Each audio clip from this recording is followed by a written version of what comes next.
Hello, everybody. It is Animal Talk, and today we are chatting about my experience at the 2026 NCAA Wrestling Championships in Cleveland at Rocket Arena. It was lit. I met so many great people. I had a blast. What a wonderful, wonderful tournament. This is my second one. I went to the one in Detroit, and this was just something special, definitely. Had a lot of crazy things happen. Made some notes. Just wanted to kind of talk about some things. First of all, Penn State goes for 5 in a row. Something that is just, absolutely fantastic, dominant. They broke the record once again for the third straight year. They had 6 in the finals. That also tied a record.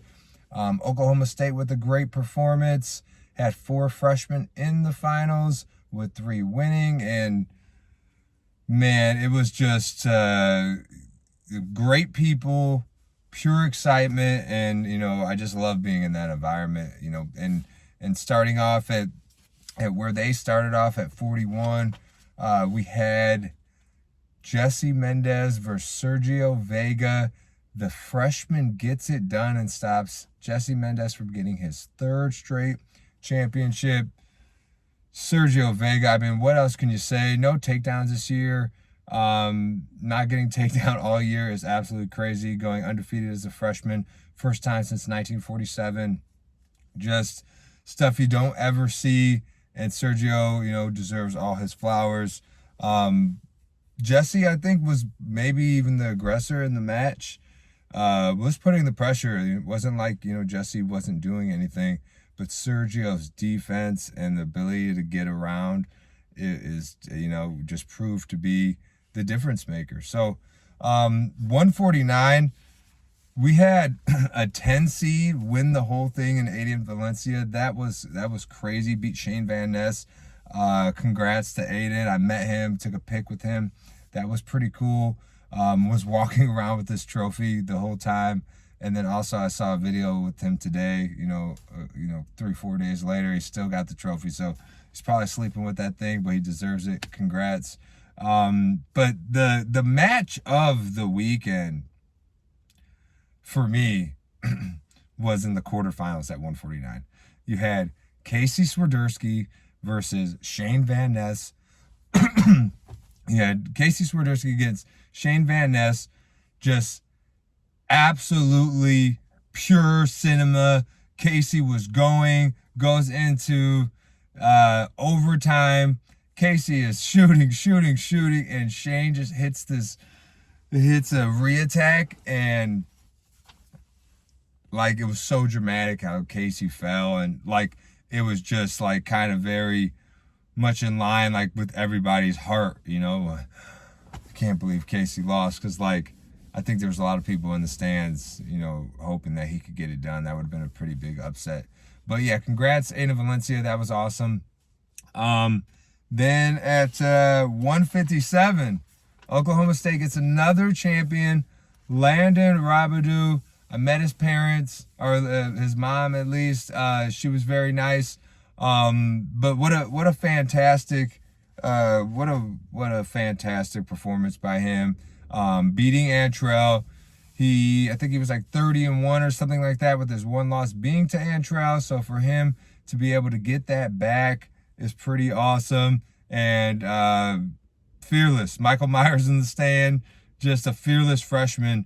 Whatever David Taylor is putting in that water out there, it is proving to be full of confidence. Like these freshmen do not care like who you are, and if you were a champion and they don't care, and that's a testament to what's going on in Oklahoma State. So then we have 165. What do you say? Mitchell Messenbrink, best dude in the country, and his performance, Tech Fall, 8 wins against Caliendo, just amazing, And then a big talk is Caliendo not shaking his hand at the podium. Mitchell went down the line to shake everyone's hand, didn't shake his hand. So a lot of people were talking about that. I see both sides. A handshake would have, not have been a lot of effort, but also it's like you guys wrestled 100 times. Like, you're pissed. You just lost. Your career's over. So, I feel for Caliendo. So that was interesting. A lot of people were talking about that, but, congrats to Mitchell. Like, one of the most dominant seasons I've ever seen, ever. So then we have 174.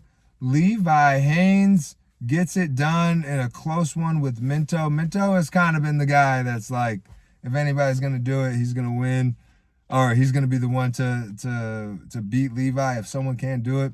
And he did great. Great, whole tournament for the both of them.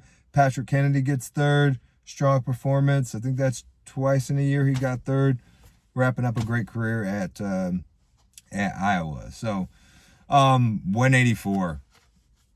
You got the match with McAnally and Rocco. That was amazing. You had the Sinclair and Ferrari match. That was amazing. And then you had the McAnally versus Rocco in the finals. I actually sat in the Minnesota section with all the Minnesota people, including Max's parents. They were absolutely fantastic. We spent the whole weekend sitting next to them, and they were very nice the whole time. So thank you to them for making us feel part of the team and being able to enjoy that experience with you.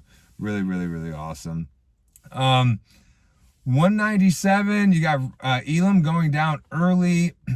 You have Barr just proving that he is the best in the country. Just fell short of the 100% bonus rate, I believe. Faced Cody Merrill, who kept it close. Another freshman from Oklahoma State. Pretty awesome there. Thought that was great. Isaac Trumbull gets it done. Undefeated season, beats Younger, puts the pressure on him. And not that was a surprise to me, but I didn't see a lot of Trumbull this year. I don't know if I really seen him at all. I watched some of the ACCs, but I'm more of a lightweight guy. So, I didn't pay much attention to him this year, but he really looked like he was the best guy in the country. Younger, great year. I'm glad that Younger was able to get back on the podium. That's pretty awesome. So 125, we have another one. Luke Lillidahl gets it done. We had an interesting semifinal. Mark Anthony McGowan versus Jacob Moran. And, I think there was a 10 seed and a 14 seed. We had 2 10 seeds in the finals. So you check the stats on the last time that's happened. But yeah, Luke just gets it done. Close one there too. But I think there was some controversy calls, maybe with like a stall or something like that. But I think Luke is really the best guy in the country all year, and he's really proved it. So now we're at 133. Jax Forrest, 2 months ago in high school, goes out there and just puts on a gritty performance. Works Seidel just like a totally different match. Really goes out there and gets it done. And it was a close match. Like we only seen one close match with Jax this year. Davino did an excellent job. Davino really did prove that, like, he beat Blaze. I'm not saying there's separation there, but he just does seem like he's just a little bit more complete. And Jax was able to get it done at the end. I think with like less than a minute left, he gets the takedown. And I know he's probably not going to win the Hodge because of Mitchell, but man, that would be cool. I just don't think there's anything this year, including Mitchell's performance, that was more exciting to me than what Jax Forrest did this year. So excellent tournament. I really enjoyed it. Just wanted to give you some of my thoughts. You guys have a blessed day.